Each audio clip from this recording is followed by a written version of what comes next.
ये video crypto currency के बारे में है। इस वीडियो में मैंने इन 4 टॉपिक्स को डिस्कस किया है। नंबर 1, इंसान तरक्की करते करते बार्टर सिस्टम से बैंकिंग सिस्टम तक तो आ गया है, लेकिन इस सिस्टम में ऐसी कौन सी खराबियां हैं जिनकी वजह से हमें क्रिप्टो करेंसी की तरफ जाना चाहिए। नंबर 2, क्रिप्टो करेंसी क्या है और ये कैसे काम करती है। नंबर 3, क्रिप्टो करेंसी बिटकॉइन की वैल्यू इतनी हाई क्यों है और किस बेस पर किसी भी क्रिप्टो करेंसी की वैल्यू इंक्रीज या डिक्रीज होती है। एंड नंबर 4, क्रिप्टो करेंसी के क्या बेनिफिट्स हैं और हमारे कंट्री की गवर्नमेंट या सेंट्रल बैंक क्यों क्रिप्टो करेंसी को लीगल नहीं करते, means disadvantages of crypto currency. मुझे उम्मीद है इस वीडियो को देखने के बाद आपको क्रिप्टो करेंसी से रिलेटेड कोई कंफ्यूजन नहीं रहेगी, तो कंप्लीट इंफॉर्मेशन के लिए इस वीडियो को एंड तक जरूर देखिएगा। नंबर 1, हमें क्रिप्टो करेंसी की तरफ क्यों जाना चाहिए। स्टोरी को थोड़ा पीछे से शुरू करते हैं ताकि आपको क्रिप्टो करेंसी की सही से समझ आ सके।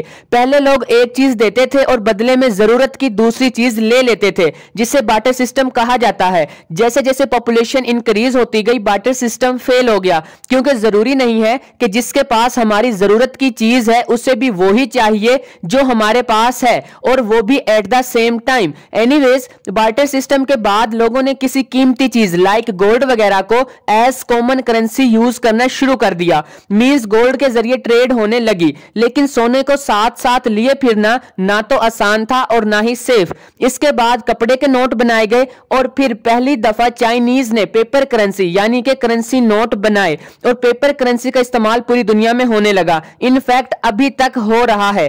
अब हर कंट्री ने अपने करेंसी नोट बना लिए हैं और हर कंट्री में इनको सेंट्रल बैंक कंट्रोल करता है, और अब ऑलमोस्ट हर बैंक ने ऑनलाइन सर्विसेज देना भी शुरू कर दी हैं, जिससे ट्रांजैक्शंस और भी आसान हो गई हैं। लेकिन इस बैंकिंग सिस्टम में अभी भी यूजर्स के लिए कुछ इश्यूज हैं। For example, traditional payment method में आपकी सारी फाइनेंशियल एक्टिविटीज का रिकॉर्ड बैंक के पास होता है। फर्ज करें आपने कोई ऐसी ट्रांजैक्शन की है जिसका आपने अपनी फैमिली को भी नहीं बताया, लेकिन आपके ना चाहते हुए भी इस ट्रांजैक्शन का पता बैंक को होता है। बैंक्स की फीस भी काफी हाई होती है, और स्पेशली इंटरनेशनल ट्रांजैक्शंस के लिए। और भी बहुत से इश्यू हैं, लेकिन इन सब का एक आम आदमी को कोई बहुत बड़ा डिसएडवांटेजेस नहीं है। मैं यहां पर एक ऐसी एग्जांपल देता हूं जिससे क्रिप्टो करेंसी की इंपॉर्टेंस एक आम आदमी को भी समझ आ जाएगी। नवंबर 2016 में इंडियन गवर्नमेंट ने 500 और 1000 के नोट बंद कर दिए, जिसको आप डीमोनेटाइजेशन के नाम से भी जानते हैं, जिसकी वजह से इंडिया की 86% करेंसी बेकार हो गई। तो यह सब इसलिए हुआ कि आपकी करेंसी का कंट्रोल सेंट्रल बैंक या गवर्नमेंट के पास था, और अभी भी ऐसे ही गवर्नमेंट किसी भी नोट को और कभी भी बंद कर सकती है। तो अब बहुत से लोग ये चाहते हैं कि उनकी करेंसी का कंट्रोल टोटली उनके पास हो, कोई और उनके पैसे को कंट्रोल ना करे, लाइक गवर्नमेंट या सेंट्रल बैंक वगैरह। यही ख्याल 2008 में सतोशी नाकामोटो के दिमाग में भी आया, और उसने बिटकॉइन इन्वेंट किए, जिसका टोटली कंट्रोल आपके पास होता है। इस टाइम मार्केट में 10,000 से भी ज्यादा क्रिप्टो करेंसीज हैं, जिनकी टोटल वैल्यू 1.64 ट्रिलियन है। नंबर 2, क्रिप्टो करेंसी क्या है और ये कैसे काम करती है। क्रिप्टो करेंसी एक डिजिटल या इलेक्ट्रॉनिक करेंसी है। ये एक ऐसी करेंसी है जिसे आप हाथ में नहीं पकड़ सकते और ना ही पॉकेट या वैलेट में रख सकते हैं। Means it does not exist physically. वैसे क्रिप्टो करेंसी को डिजिटल गोल्ड भी कहते हैं, और इन करेंसीज की शुरुआत से लेकर अब तक सबसे फेमस और हाई वैल्यू बिटकॉइन की है। बिटकॉइन माइनिंग करके बनाए जाते हैं और ये ब्लॉकचेन टेक्नोलॉजी पर वर्क करते हैं। अब सिंपल वर्ड्स में बिटकॉइन माइनिंग और ब्लॉकचेन टेक्नोलॉजी को समझते हैं। ट्रेडिशनल पेमेंट केस में जब आप अपने अकाउंट से किसी दूसरे के अकाउंट में पैसे ट्रांसफर करते हैं, तो बैंक्स इन ट्रांजैक्शंस को वेरीफाई करता है। मींस बैंक ये चेक करता है कि सेंडर फेक तो नहीं है और उसके अकाउंट में इतने पैसे हैं जितने वो सेंड करना चाहता है, और अगर सेंडर की तरफ से सब कुछ सही हो तो बैंक ट्रांजैक्शन को होने देता है और ये कंफर्म करता है कि रिसीवर के अकाउंट में पेमेंट पहुंच गई है। और इस सब को वेरिफिकेशन कहते हैं, जो कि एक बैंक करता है, और बैंक इस वेरिफिकेशन के बाद ट्रांजैक्शन को सक्सेसफुल करार दे देता है, और इस सब की बैंक फीस भी लेता है। लेकिन बिटकॉइन के केस में कोई भी बैंक नहीं होता, मींस कोई कंट्रोलिंग अथॉरिटी नहीं होती। तो अगर आप किसी से बिटकॉइन खरीदना चाहते हैं, तो ये कौन बताएगा कि जिससे आप बिटकॉइन ले रहे हैं वो रियल पर्सन है और उसके अकाउंट में बिटकॉइन है या नहीं। तो बिटकॉइन के ट्रांजैक्शंस को वेरीफाई करने और सक्सेसफुल बनाने के लिए बहुत पावरफुल कंप्यूटर्स की जरूरत होती है, क्योंकि बिटकॉइन की ट्रांजैक्शंस को वेरीफाई करने में बहुत टफ मैथमेटिकल इक्वेशंस को सोल्व करना पड़ता है। तो वो लोग जिनके पास पावरफुल कंप्यूटर्स होते हैं वो बिटकॉइन की ट्रांजैक्शंस को वेरीफाई करके सक्सेसफुल बनाते हैं, जिनके बदले में उन लोगों को रिवॉर्ड मिलता है बिटकॉइन की शक्ल में, और इस सारे प्रोसेस को बिटकॉइन माइनिंग कहते हैं। अब बात करते हैं ब्लॉकचेन की। ब्लॉकचेन एक डेटाबेस है और डेटाबेस इंफॉर्मेशन का कलेक्शन होता है जो कंप्यूटर्स में इलेक्ट्रॉनिकली स्टोर होता है, और डेटाबेस को बहुत से यूजर्स एक साथ यूज कर सकते हैं।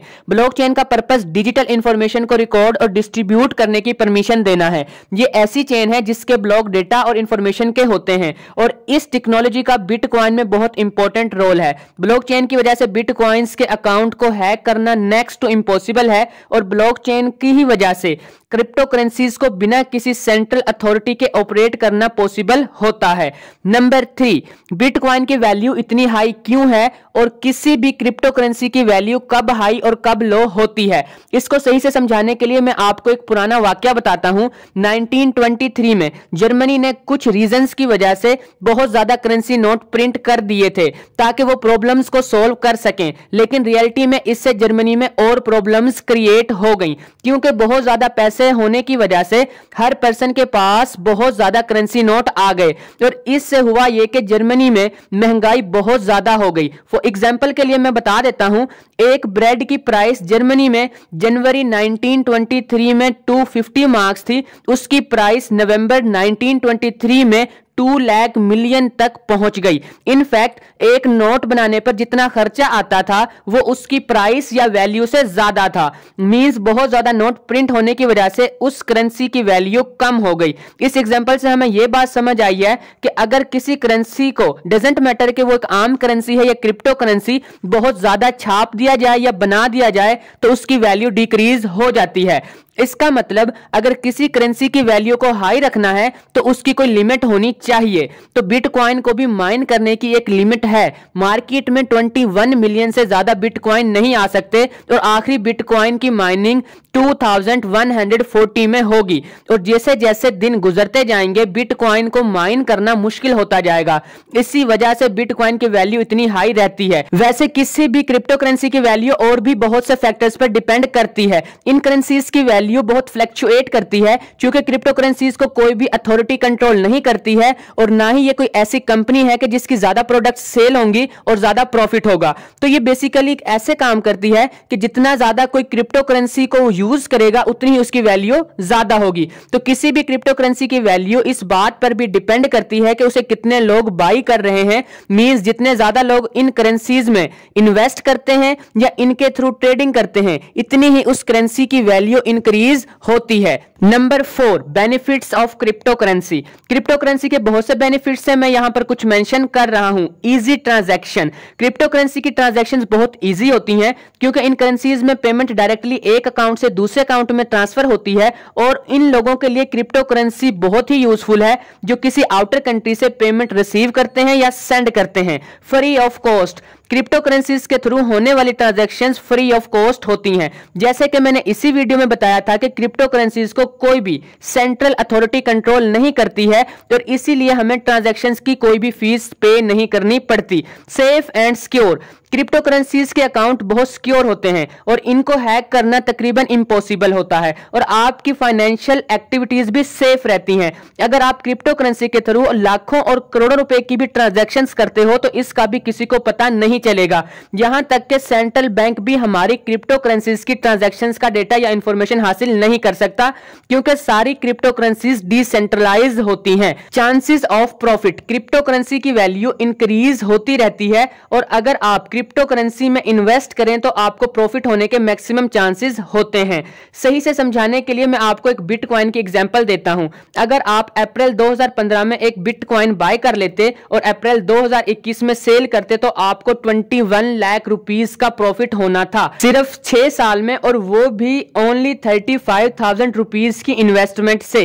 बाय द वे, मैंने ऑलमोस्ट ये आइडियल सिचुएशन बताई है। एक बात माइंड में जरूर रखें कि क्रिप्टो करेंसीज की वैल्यू डिक्रीज इंक्रीज भी होती है, जिससे लॉस वगैरह भी हो सकता है। कुछ रीजंस ऐसी भी हैं जिनकी वजह से गवर्नमेंट और सेंट्रल बैंक क्रिप्टो करेंसी को अलाउ नहीं करते। लाइक क्रिप्टो करेंसी स्टेबल नहीं है, क्रिप्टो करेंसी से लॉस हो सकता है, क्रिप्टो करेंसी को देकर आप किसी भी बैंक से कैश नहीं ले सकते, और क्रिप्टो करेंसी को एक्चुअल करेंसी भी नहीं माना जाता क्योंकि ये फिजिकली एग्जिस्ट नहीं करती। और इस करेंसी को अलाउ ना करने की सबसे बड़ी वजह इस पर गवर्नमेंट और सेंट्रल बैंक का बिल्कुल भी कंट्रोल ना होना है। वैसे कुछ वेस्टर्न कंट्रीज में बिटकॉइन को आम रूटीन में भी ट्रेडिंग के लिए यूज किया जाता है और फ्यूचर में ऐसा हमारे कंट्री में भी हो सकता है। लेकिन एक बात याद रखें कि क्रिप्टो करेंसी की तरफ सिर्फ और सिर्फ बड़े बिजनेसमैन या बड़ी कंपनीज को ही जाना चाहिए क्योंकि इनमें काफी हद तक रिस्क होता है।